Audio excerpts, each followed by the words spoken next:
Orang kaya for example, dia kaya jutawan, dia kena bankrupt dulu baru nak tobat. Kan? Ataupun manusia biasa, dia kena sakit dulu, aksiden dulu, lumpuh separuh badan baru nak tobat. Bukan aku nak cakap aku pandai, tapi tidak, kadang-kadang tu manusia dia memang menguji keimanan. Macam tu, faham tak? Apa maksud Hiz menguji keimanan? Dia tahu benda tu salah tapi dia buat juga. Itu menguji keimanan aku. Aku rasa macam nak hentak kadang-kadang tu, tapi tak boleh kan sebab negara dia ada undang-undang. Okay. Guys, there's a lot more in this life. Kerja kita bukan semata-mata hidup, makan gaji untuk bayar hutang. There's more. Negara yang aku santuni, mereka tak senang tetapi mereka tenang. Orang Malaysia ni senang tapi tak pernah tenang. Istiraj. Kalau kita berlapang dada, tak payah dipu diri sendiri kat sini. Kalau kita berlapang dada dengan ujian yang kita terima, kenapa kita merentan tengah bulan tak cukup duit? Kenapa kita nampak orang curang dengan isteri kat media sosial, kita merentan dekat rumah, padahal tak ada kaitan dengan kau pun? Betul lah tu. Tak ada kaitan dengan kau pun. Kenapa kau merentan? Sebab adalah tu yang kau tidak berlapang dada, adalah tu yang kau tidak terima the fact that macam memang kita dilahirkan dekat atas muka bumi ni untuk diuji. Hai. Aku nervous sikit hari ni sebab hari ni aku interview orang yang dia memang banyak pengalaman lah dalam industri hosting. Padahal aku tak cakap apa pun. Aku duduk diam je kat sini. Dia macam dia yang over takut. Aku cakap, Oh, guys, aku rasa korang semua kenal dia, guys. Kita bersama dengan... Hai, nama saya Hizman Huzair. Boleh ikuti saya di social media. Semua platform ada, termasuk dalam Twitter. Dekat Twitter aku bitter sikit. Tu kira Twitter tempat meluah. Dekat Twitter memang ramai orang bitter. So aku pun kena ikut the trend lah. While you are in Rome kan, masukkan kambing mengembik. So aku pun mengembik lah dalam Twitter tu. So dekat media, semua media sosial saya ada lah. Baik short form, long form pun ada juga. So nama search Hizman Huzair, H-A-Z-E-M-A-N Huzair, H-U-Z-I-R. Dekat Malaysia saya seorang je nama macam tu. Okay, Hiz, nak tanya, Hiz bermula dengan hosting dekat TV kan? Betul. And sekarang Hiz really go for NGO humanitarian punya mission kan? Aku nak tanya Hiz, kenapa ada perubahan tu? Oh, okay. So buat mereka yang familiar lah dengan kerja-kerja saya, baik dekat TV mahupun perjalanan saya dekat media sosial, banyak perjalanan saya yang saya kongsikan berbentuk peribadi lah. Kalau masa dekat TV dulu, daripada sudut, okey, kita pendekkan cerita lah daripada dekat TV dulu, daripada sudut apa yang aku mahu adalah untuk aku. Semata-mata fame, duit, populariti apa semua semata-mata untuk akulah. Kalau contohnya jadi producer TV sekalipun, kalau buat show tu ratings tinggi untuk kebahagiaan aku. Tapi lepas daripada itu ada sesuatu benda yang rasa kosong dan juga lohong. Dia macam inilah, pendekkan cerita. Bukan aku nak puji diri sendiri, tapi kalau kau rasa aku macam poyo, alah tak korang lah. Tapi aku just cakap je. So bila cita-cita aku sejak daripada muda adalah untuk menjadi TV host, spesifik lagi dalam sebuah rancangan TV, spesifik lagi talk show yang dikenali ramai. So itu motivator lah. So pada usia 27-28 tahun aku dah dapat semua benda tu. Masuk 29 tahun pun dah dapat benda tu. Tapi bila dah masuk dalam 29 ke 30 tahun tu, aku rasa macam sebab cita-cita aku itu je. Dan aku tak macam dah lepas. Dah macam okey, aku dah dapat dah. Sekarang ni apa? So sejak daripada itulah mula pencarian yang macam okey, kalau sekarang ni aku dah dapat apa yang aku nak pada usia yang muda, apa lagi yang ada dekat dunia ni yang dunia ni boleh offer kat aku. So bermula daripada situ pencarian diri, nak tengok macam okey, selain daripada cita-cita aku yang bersifat individualisme tu, apa lagi aku boleh buat dengan dunia ni dan apa yang dunia ni boleh bagi kat aku. So bila berbalik kepada persoalan macam mana I boleh end up dekat humanitarian mission ni adalah sebab sejak daripada kisah penghijrahan kan yang semua orang tahulah. Kalau korang tak tahu, Google je nama aku keluar. Dia akan nampak macam ada satu terma itu yang aku coin kan, yang aku keluarkan. Terma dia adalah From Blonde to Mekah. So pada waktu kan from blonde to Mekah. So pada waktu itu aku blonde, lepas tu aku pergi Mekah. So ada perbezaan daripada blonde tu ke botak lah sebab tahlul kan. Lepas tu itulah titik permulaan dia yang macam sejak daripada tu orang follow aku untuk tujuan yang lain lah, untuk tengok macam mana apa yang aku faham tentang dunia, apa yang aku buat dengan pemahaman aku dan sebagainya. So bila bercakap tentang lepas tu, sejak daripada tu keluar content macam tu, branding aku pun dah berubah. Branding seorang Hizman Huzi pun dah berubah. Macam dia ni adalah ikon atau personality yang berjurus ke arah itu. Ke arah itu tu apa? Itulah kan, ke arah yang macam baik-baik, Yahanana kan. Tahu tak Yahanana tu apa? Yahanana macam tu lah, dia kurang.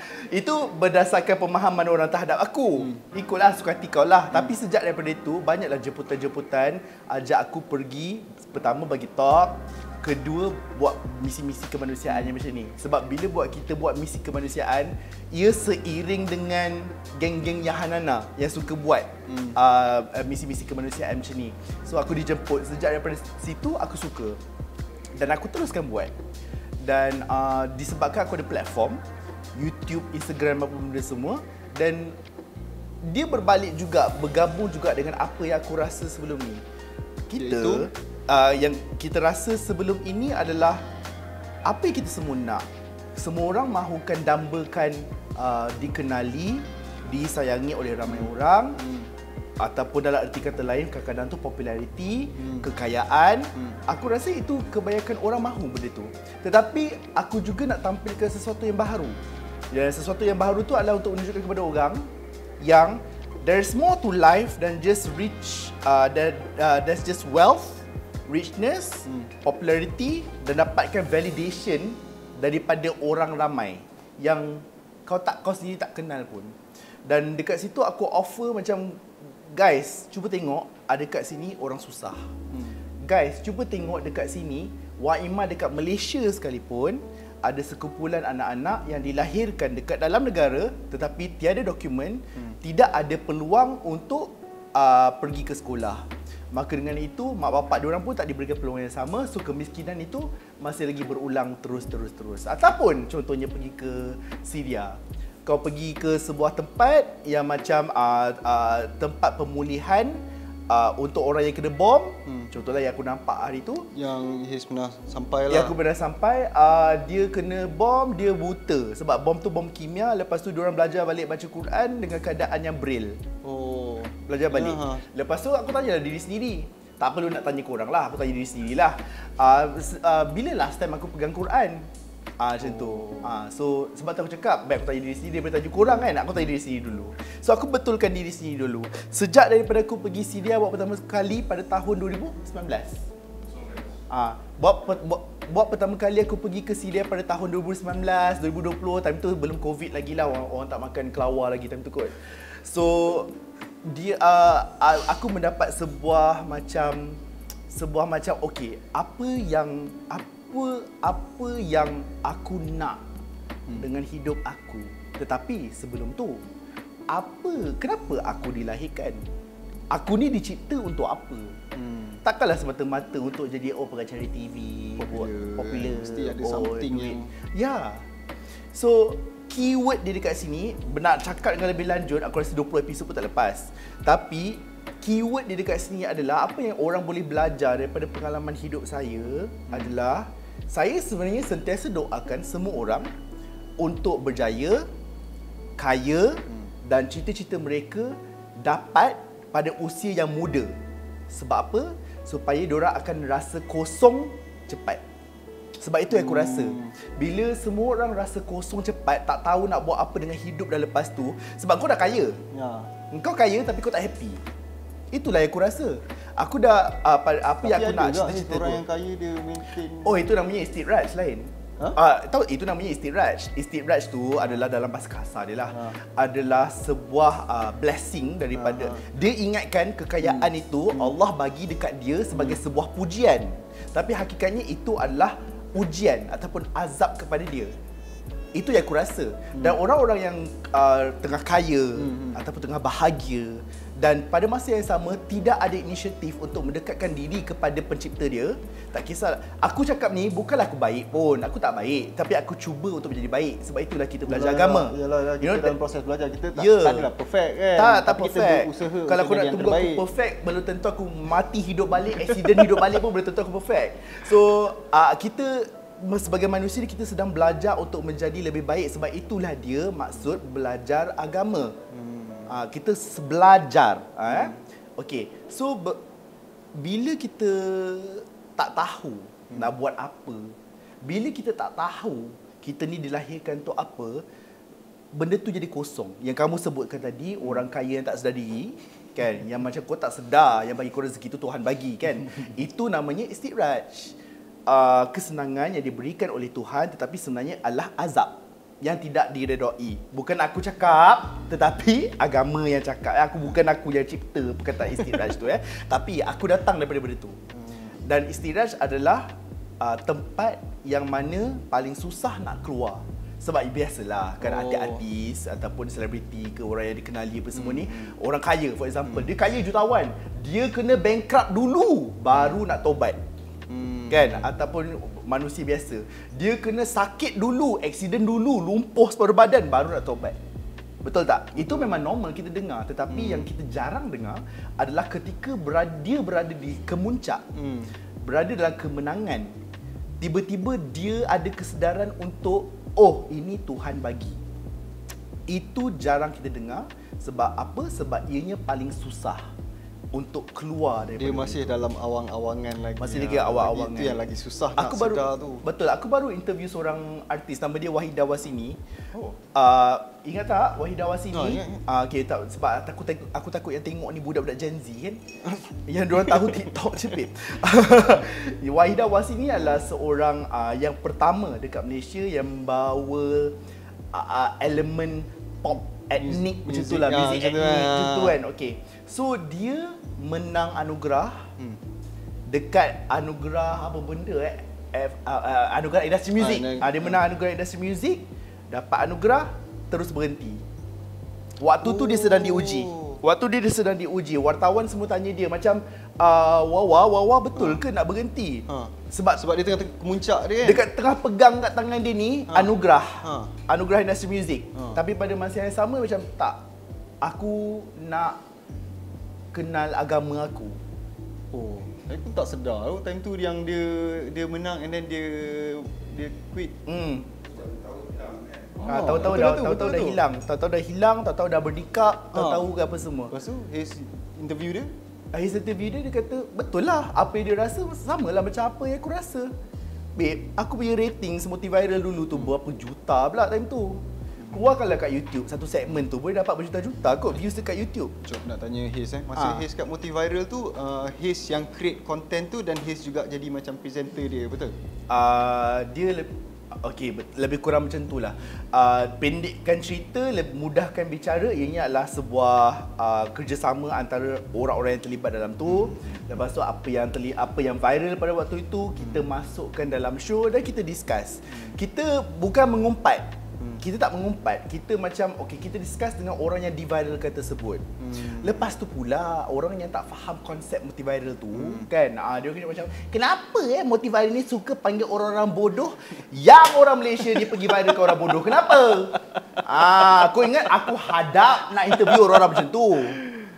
So tak faham. Itu adalah cabaran Haze sebenarnya kan? Ya Allah, kita orang setiap minggu kena kecam. Kenapa dia orang ni bagi airtime dekat orang-orang macam ni? Soalan aku balik, kau pergi viral ke orang macam ni, kenapa? Betul aku cakap kat kau. Dia macam setiap minggu ada je nak salahkan kita orang yang berempat ni. Kan ada aku, Syapa, Syal dengan Ping apa semua kan. Macam tak faham bahasa tau. Itu so okeylah whatever lah. Itu dengan viewers kan. Kalau macam Haze sendiri dengan orang yang viral tu, kita kena bersifat macam mana Okay, at the end adalah setengah episod dia aku macam lepas geram. Sebab aku manusia. Kadang-kadang tu aku pun macam time tu aku bitter kan. Waktu tu tak ada mood. Kadang-kadang tu orang yang datang tu jadi mangsa. Faham tak? Kan jadi mangsa. Okey lah, sebab aku pun manusia juga kan. Okey lah, whatever.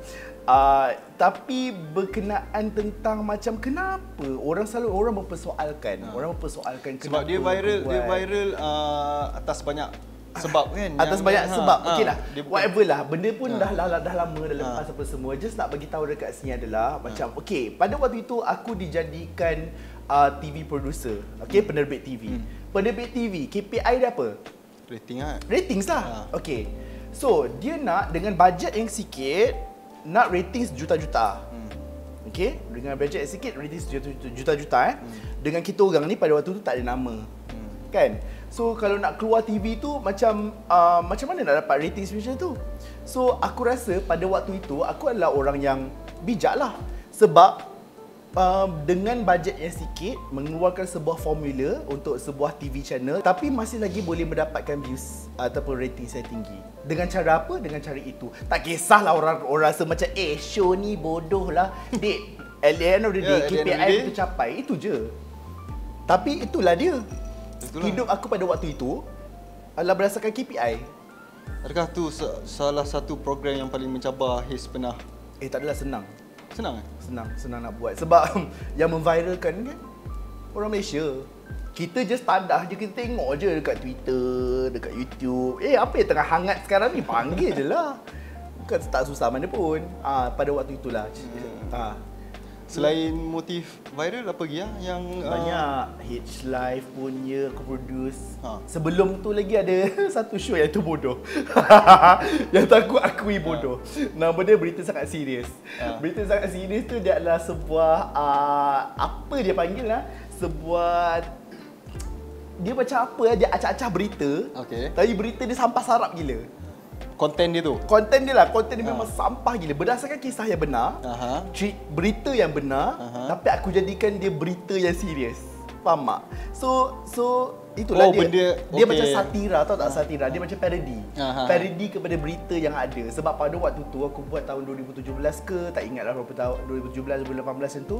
Sebab pada waktu itu berita-berita dekat Malaysia ni pun lebih kurang je sebenarnya. Cuma aku bodohkan sikit je lagi. Itu je bezanya. So dengan penyampaian kita orang benda semualah. Itu apa kata Malaysia yang dihostkan oleh Pak Nil. Itu sekejap je. Lepas tu sebenarnya aku banyak, Motiviral tu pula ada pecah-pecahan dia. Ada Motiviral Junior, tu masuk Astro Warna. Masuk dekat Oasis pun ada juga, Fake Viral. So dia ada beranak-anak dia.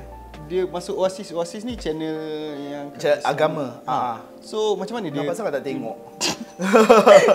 Tak, Motiviral tahu tapi tak tahu yang dia ada juga dekat Oasis. Bukan, dia ada pecahan dia. So dia dalam bentuk kapsul dalam 5 minit macam tu, 3 minit, 2-3 minit macam tu. Dia discuss tentang apa yang viral daripada sudut keagamaan lah. So kan kita kan ada soalan. Macam ustaz apa hukumnya? Tu kan. So kita menjawab hukum lah. Lepas tu ada motif sosial, itu eksperimen lah, social eksperimen. Ada banyak lah time tu memang busy gila lah. Apa dia? Rindu tak buat program-program konten macam tu lagi? Okay, bila kita buat konten-konten yang macam tu, kalau korang kenal Haze ni adalah jenis orang yang all out tau. Kalau buat benda all out, maka bila kita jadi orang yang all out, kita perfectionist, kita jadi penat. Okay, soalan tu dia datang sekali dengan apa yang berlaku seiring dengan pembuatan show-show tu, iaitu penat. Aku tak nak penat. Yalah, orang tak tahu kan sebenarnya energy tu. Aku dah tak rindu penat tu. Kalau kau tanya aku rindu tak nak produce show, tak. Sebab aku tak rindu penat yang bila buat show tu. Aku suka dengan hidup aku sekarang.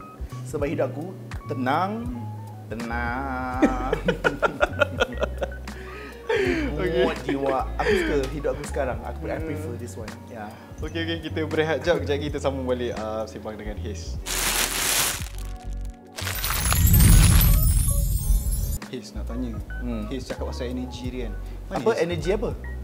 Energy untuk buat program dulu kan. Okay. Energy tu kan. Mana Haze dapat energy tu? Sebab orang luar tak tahu sebenarnya.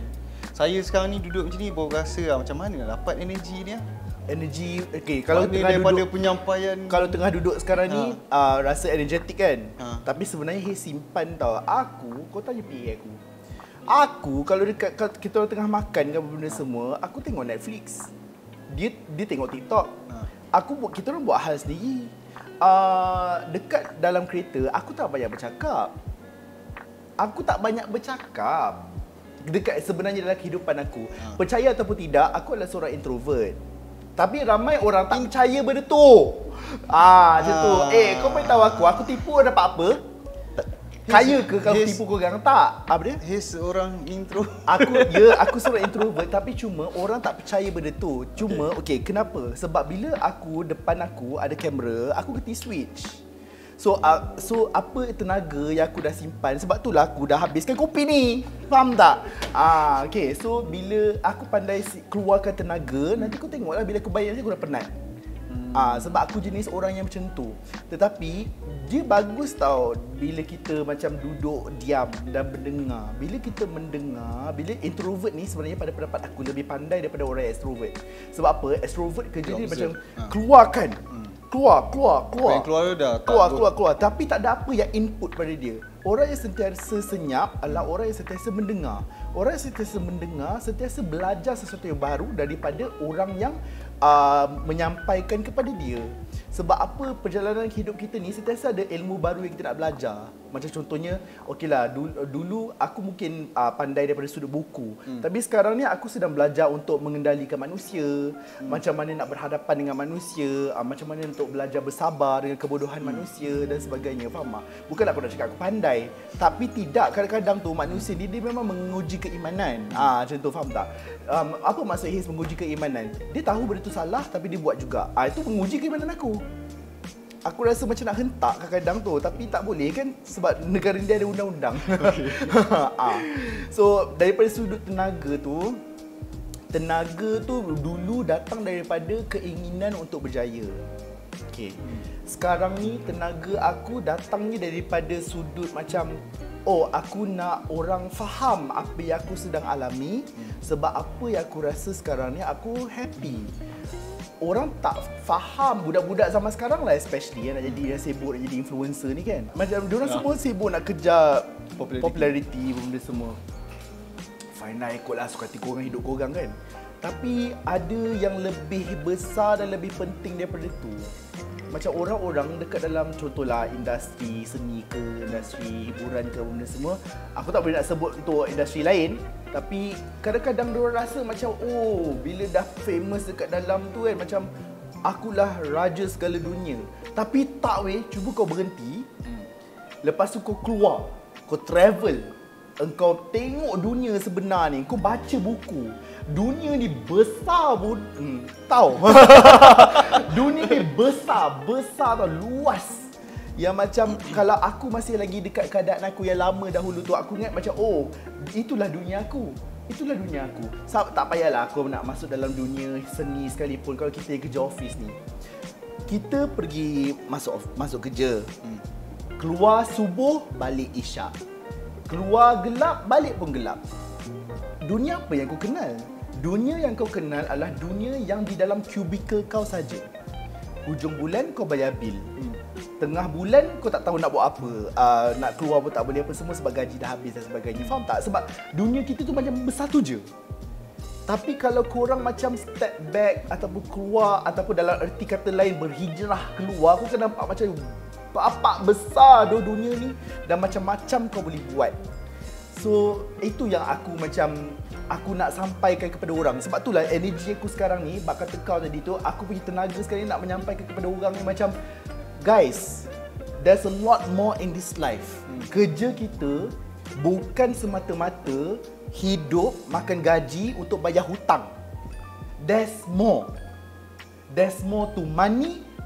There's more to commitment. There's more to mortgages. Hidup ni besar lagi.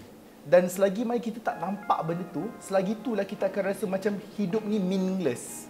Sebab tu kadang-kadang kita boleh nampak orang yang dah pencen, dia depression. Sebab dia tak tahu. Tak tahu apa nak buat. Tak tahu nak buat apa dengan Sebab hidup dia dah terlalu fix everyday, bangun pagi, pergi kerja, balik kerja. Weh, kau bayangkan, kita habis belajar usia berapa? Contohlah 23 tahun kan. Lepas tu masuk bekerja. Umur 24 tahun. 24 tahun, 60 tahun kau dah pencen. Daripada 24 tahun sampai 60 tahun kau bekerja je. Tiba-tiba 60 tahun, kalau diandaikan kita hidup lama tu lah. 60 tahun, lepas tu macam kita ni tiba-tiba je tau. Dah 60 tahun. Tiba-tiba je dah 18 tahun. Lah, tiba. Tak, okay fine lah. Usia aku tahun ni 35 tahun. Tak, saya memang nampak muda, tak payah cakap. Okay, so tiba-tiba. Nanti tiba-tiba dah 40, tiba-tiba dah 50, tiba-tiba dah 60. Apa yang kau dah buat dengan hidup kau? Aku nak tanya. Selain daripada kau keluar subuh, balik isyak, hujung bulan, kau dapat gaji hanya untuk bayar hutang. Selama 60 tahun hidup kau. Takkan tu je kan? Mesti Itulah persoalan dia. Takkan itu je purpose kau hidup kan? Ya, purpose kau hidup. Sedangkan at the back of your mind, everybody knows. Kalau kita ni dicipta untuk sebuah perkara yang khas dan khusus. Tak payahlah aku nak cakap kat korang. Pandai-pandailah kaji sendiri. Takkan semua benda aku nak kena sumbat. Betul. Sebab kena suap kan? Ya, sebab kalau aku suap, benda tu tak bermakna. Carilah sendiri. There's more to life. Dan tenaga aku sekarang ni banyak menghabiskan kat benda tu. Tapi Haze rasa berbala tak? Berbala. Kali ni tenaga ni habis untuk apa yang Haze buat sekarang. Aku rasa berbaloi bila orang DM aku cakap macam Haze, terima kasih banyak sebab apa yang Haze cakap bantu saya keluar daripada depression ataupun macam bagi saya makna hidup yang baru. Orang-orang macam tu bila di DM private kan benda semua kan macam okeylah, maksudnya apa yang aku buat ni betul lah. Sebab aku membantu orang secara tidak sengaja. Padahal kerja aku cakap lepas je. Faham tak? Kalau kau perasan lah. Kalau tak perasan lagi lah kan. So sebab kenapa? Aku rasa cara penyampaian aku, lenggok bahasa aku okey dan orang boleh terima. Sebab aku cakap tepek je. Tak adanya aku nak macam tuan-tuan sekalian. Ya, tuan-tuan semua kita seharusnya Yahanana. Tak. Aku bagi direct. Tapi sebab apa? Ikhlas lah. Kan? Ikhlas lah. Tapi kenapa? Sebab orang yang cakap baik-baik dah ramai dah. Tapi tak ada siapa ikut pun. Sekurang-kurangnya muncullah satu watak macam ni yang macam, oi, buta. Kita kan kadang-kadang perlukan orang macam tu kan. Itulah. So itulah yang aku mahukan. Sebab tenaga tu datang disebabkan itu. Haze dah banyak buat aktiviti humanitarian kan. Boleh Haze share tak macam negara-negara yang Haze dah pergi, and setiap negara ni dia masalah-masalah dia berbeza kan. Macam Haze cakap tadi Syria. Sama. Negara yang susah, isu dia sama. Tak cukup makan. Tiada keselamatan. Dia 3 benda ni. Tak cukup makan, tak cukup pakai, tak cukup tempat tinggal. Sedangkan ini adalah asas yang paling utama untuk kita kecapi sebagai seorang manusia. 3 benda ni, cukup makan, cukup pakai, ada tempat tinggal. Tempat tinggal tu termasuklah keselamatan diri. Contohnya kalau aku pergi Syria, tak selamat. Makan pun kalau kau duduk dalam kemah canvas tu, waktu winter, kaki beku dan diorang boleh berjalan-jalan tak pakai kasut. Kalau kau pergi Afrika dah, tak cukup makan, daripada sudut air diorang tak bersih. Diorang ambil air tu daripada mana, entah daripada takungan air yang tak tahu bila dia takung tu. Kadang-kadang tu perlu berjalan sampai 3-5 hingga 5 kilometer untuk mendapatkan air. Dan air yang dia dapat tu tak bersih pun. Okey. Banyaklah negara yang aku pergi. Tahun depan pun aku akan pergi ke beberapa daerah, kawasan lagi, baik dalam negara, baik luar negara dan sebagainya. Jadi macam mana the process Haze? Maknanya Haze dapatkan dana tu from where, and then bila Haze pergi tu apa yang biasanya? Okey, mungkin ramai yang aku dapat banyak DM, Abang Haze macam mana nak join apa benda semua. Nak join boleh, tapi saya hanya boleh cakap sebagai seorang content creator lah. Saya saya ada banyak platform. Platform saya boleh tahan lah kan, bila sekali keluar post apa semua orang akan tengok apa semua. Daripada situ kerja saya adalah untuk war-warkan kepada orang ramai yang nak derma kepada menerusi saya, menerusi link ke apa benda ke, diorang boleh buat begitu. So KPI untuk seorang contohnya content creator macam saya, bila diorang ajak saya pergi Syria ke Afrika apa segala, adalah berdasarkan macam okey, kalau aku bawa kau ni, apa yang kau boleh sumbangkan balik. Itu je apa yang kau boleh sumbangkan balik. So macam aku boleh sumbangkan balik daripada aku wawarkan kepada orang ramai. Dan mereka akan dapat awareness tu dan mereka akan menderma melalui akulah. Itu. So dari segi wang boleh, maknanya nak pergi join as volunteer boleh. Kalau yang domestik boleh lah. Kalau luar negara macam terlalu mahal untuk, yelah contohlah. Kalau kita buat kerja amal dekat tak tahu Antartika. Contoh Antartika. Kan tiket pergi sana mahal. Daripada aku bayar duit RM15,000 kepada seorang nak bawa dia pergi Antartika tu, baik RM15,000 tu aku bagi 150 orang makanan. Faham So kita kena fikir daripada sudut macam tu. Memang best travel, memang best tengok sendiri depan mata apa semua. Tapi jangan sesekali rasa macam kau inginkan benda tu, tapi hati-hati dengan apa yang kau minta. Aku nak pergi Syria, nak tengok sendiri depan mata. Belum tentu kau boleh handle. Betul. Kau tengoklah depan mata kau, budak-budak kecil hilang tangan, hilang kaki, buta. Yalah, kadang kita tengok kat orang kat Malaysia ni pun yang kat tepi jalan pun rasa sedih dia macam balik tu teringat-ingat lagi kan. Jangan minta, tu je. Kerja amal memang best nak buat. Memang best, kita buat kerja baik memang best. Tapi jangan minta untuk engkau disentiasa dinampakkan benda ni. Cukuplah ada orang tengah macam aku ni. Orang tengah ni, aku ni dah hati kering dah, babe. Kalau kau bawa aku pergi mana-mana, teruk mana pun tempat tu, aku still boleh lagi macam angkat kamera. Macam okey, orang Malaysia saksikan benda ni, okey, mereka ni perlukan bantuan tanpa ada perasaan apa-apa. Tapi kau jangan ingat, aku tak rasa apa-apa. Aku balik Malaysia, aku PTSD tau. Berapa ramai ikon-ikon dekat, ikon-ikon tu maksudnya content creator ataupun influencer yang pergi sekali tempat-tempat macam ni. Balik rumah dekat Malaysia ni, baru diorang ada masa nak duduk dan juga proses. Waktu tu diorang PTSD, waktu tu diorang murung, waktu tu ni apa semua. Aku sebenarnya aku baru balik daripada Sydney. Aku ada dua pilihan pada bulan Disember ni.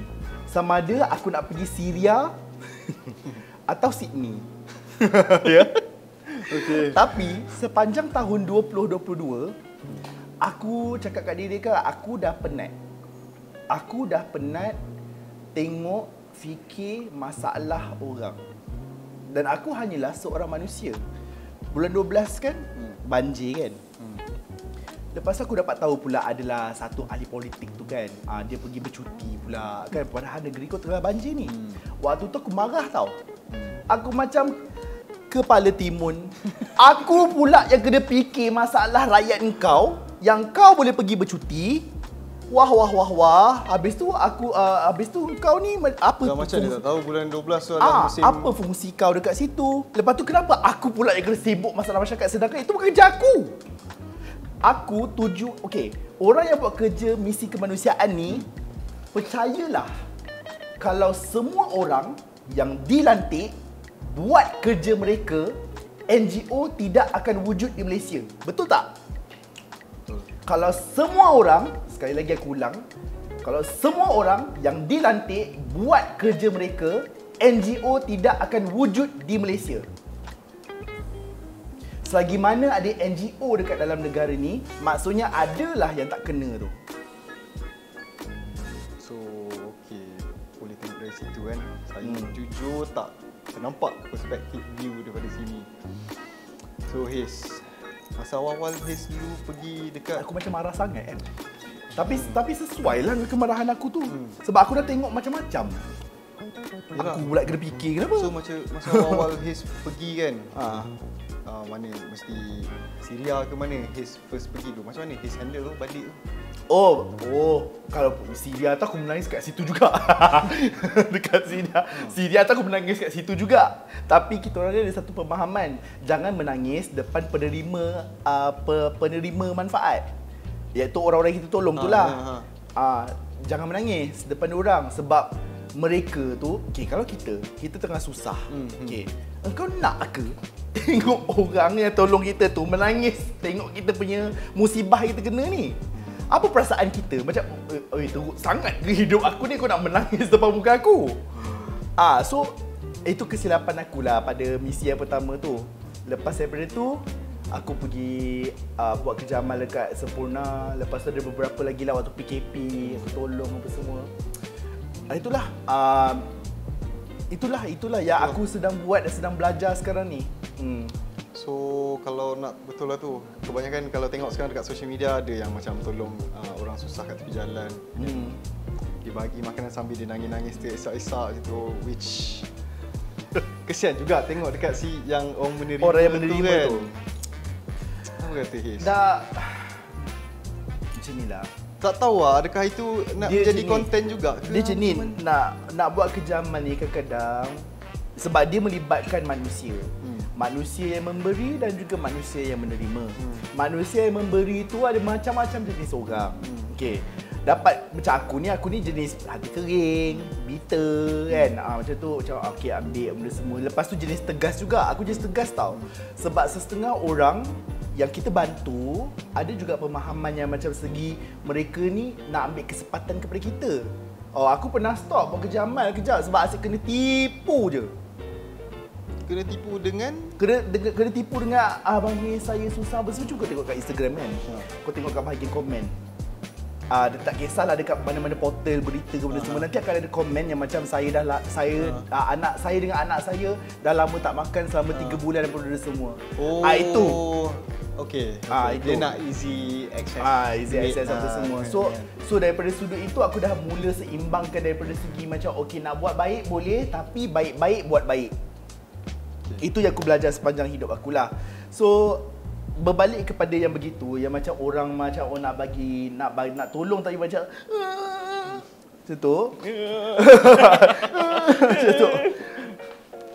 Saya tak boleh nak membetulkan cara korang buat konten ke benda semua, tapi saya boleh cuba nak fahamkan orang. Ada berapa jenis orang dekat dunia ni yang betul-betul buat kerana ikhlas ke tak ikhlas ke benda semua. Kadang-kadang orang ingat macam sambil kita tolong, sambil kita rekod, benda tak ikhlas. Macam kau pula Tuhan aku. Kau pula tahu aku ikhlas ke tidak, setan tu kan. So, daripada sudut itu, kita perlu faham orang tu.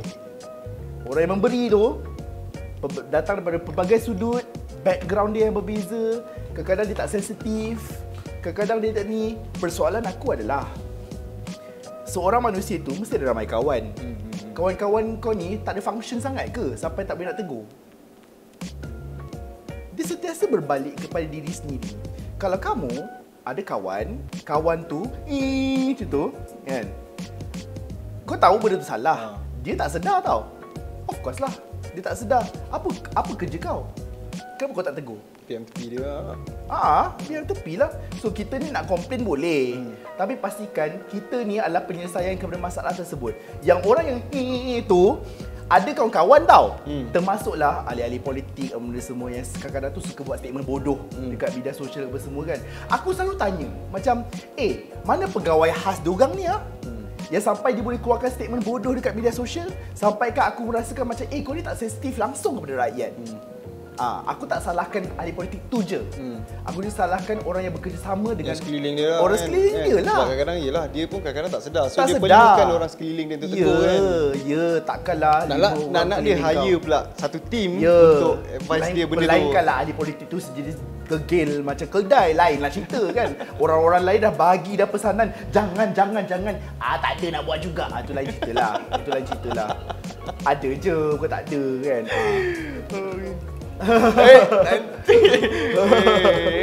Takut. Okay. Alright, kita rehat sekejap, nanti kita sambung balik.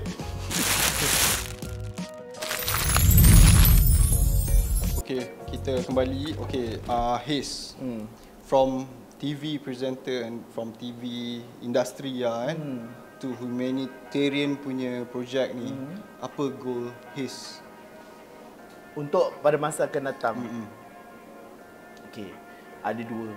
Pertama adalah dalam masa 2 tahun ni aku nak just to become a millionaire lah dalam masa 2 tahun ni. Macam mana caranya nanti kita fikir. Sebab apa? Sebab sekarang ni nak beribadah semua perlukan duit. Nak bagi zakat, nak tolong orang, semua perlukan duit. Dan bila kita jadi kaya, orang baru nak pandang kita serius. Okay, so yang itu yang pertama. I will become a millionaire, dan kadang-kadang aku cakap benda ni, aku akan pastikan benda tu berlaku tau. InsyaAllah, amin, doakan je. I will become a millionaire in 2025. Yang kedua, aku nak pastikan goal aku pada masa akan datang adalah untuk mencari ataupun membina atau melahirkan, tak tahulah mana satu, dahulu menghasilkan sebuah NGO yang bebas salah laku. Sekali lagi saya ulang dekat kamera. Saya akan cuba untuk melahirkan, membina atau mendidik NGO yang bebas salah laku. Kerana sebab saya dah penat tengok kes-kes orang seleweng duit, mismanagement. Dan orang Malaysia ni pemurah. Sangat pemurah. Kau buatlah contohnya banjir ke benda semua, ramai orang mahu menderma. Tapi selain daripada orang yang meminta tu mengambil kesempatan, kadang-kadang boleh jadi juga NGO ni pun mengambil kesempatan. Diorang mismanage. Sama ada mengambil kesempatan ataupun mereka tidak bijak. Atau dari kata lain bodoh lah. Bodoh daripada sudut apa? Daripada sudut tak gerti nak urus finances, tak gerti nak ataupun tiada etika, ataupun tak tahu pun benda tu salah. Waktu itulah kita akan cakap kepada diorang, jangan buat macam ni, nak buat macam ni, kena macam ni, kena ada etika dan sebagainya. I will try my best lah. Sebab tapi kadang-kadang aku ni tak ada kesabaran. Kalau aku ni pula jenis yang macam, kalau aku nampak benda tu salah, tapi kalau kau buat, aku tegur. Kalau kau buat juga, boleh jadi sama ada aku malas ataupun aku emosi. Macam tu. Dan aku malas nak tegur dah. Itu perangai aku. Tengoklah macam mana. Sebab pada masa yang sama, kadang-kadang NGO ni dia boleh, kau perasan tak macam setengah orang duk pakai video yang sama. Kadang-kadang tu video daripada 2-3 tahun lepas yang tiba-tiba kau duk ulang balik. Maknanya video-video yang dia orang dah pergi tempat susah-susah, dia orang gunakan balik. Guna balik tu satu hal. Lepas tu macam kalau kita ni sebagai orang yang very aktif dengan dalam dunia ni, macam 3 tahun lepas engkau keluarkan video ni. Kalau kau masih lagi meminta untuk projek tersebut, takkanlah lama sangat engkau nak ambil buat sesuatu untuk betulkan kehidupan masyarakat kat situ. 3 tahun kot. Apa yang kau tak cukup-cukup lagi? Itulah for example. So macam untuk aku nak tunjukkan kepada orang, cukup-cukuplah NGO dekat Malaysia ni tunjukkan kesusahan. Apa kata sekali-sekala tu tunjuk kejayaan. Macam disebabkan rakyat Malaysia tolong ini, kilang, sekolah, budak-budak dah pandai baca ABC. Perempuan-perempuan yang ada anak pun, single mother semua dah boleh ada bisnes sendiri. Tunjuklah kejayaan. Sudah-sudahlah dengan, kadang-kadang aku faham konten-konten yang macam tu buat orang rasa kesian, lagi nak menderma. Lagi nak menderma. Tapi apa salahnya? Sekali-sekala tu tunjuklah. Duk nak buat orang rasa sedih, rasa menangis apa semua tu. Sudah-sudah kot aku rasa. So dalam masa dah lah pakai video-video lama, kau ulang balik sampai ke mampus kan. Macam kenapa? Takkan tak ada perubahan lagi kepada masyarakat kau cuba tolong tu? Hidup kita ni macamlah tak cukup susah.